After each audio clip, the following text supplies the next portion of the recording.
Hi guys, நான் தான் மலேஷ் பேசுகிறேன். இன்றைக்கி நம்ம என்ன பார்க்க போகிறோம்னா, தண்ணி ஊற்றினாலே லைட் எரியுது. என்னடா புது ப்ராஜெக்ட் அப்படின்னு நான் தான் யோசித்தேன்.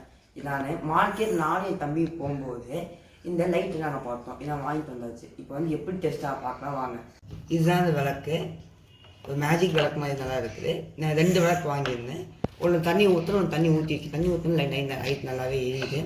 சரி, இதுக்குள்ளே பிரின்சிபல் என்னன்னு பார்க்கலாம் வாங்க. ஓகே, ஓப்பன் பண்ணியாச்சு. ஓப்பன் பண்ண எல்இடி வச்சுருக்காங்க.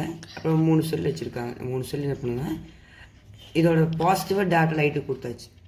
நெகட்டிவாக எடுத்து இந்த இங்கேருந்து டிரான்சிஸ்டர் வச்சுருக்காங்க. டிரான்சிஸ்டரோட கடைசி 3rd பின்னில் கொடுத்துருக்காங்க. எமிட்டரில் கொடுத்துருக்காங்க. கனெக்டரை நெகட்டிவில் கொடுத்துருக்காங்க. பேஸை இந்த ஸ்க்ரூவில் கொடுத்துருக்காங்க. அப்புறம் இந்த நெகட்டிவ் போகுதுல, அது இந்த ஸ்க்ரூவில் கொடுத்துருக்காங்க.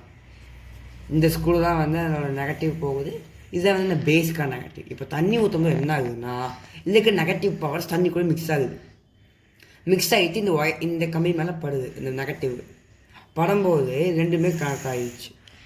கனெக்ட் ஆகி இந்த பவர் ஆக்டிவேட் பண்ணி எரியுது. அப்படி தான் இந்த சிஸ்டம் ஒர்க் ஆகுது.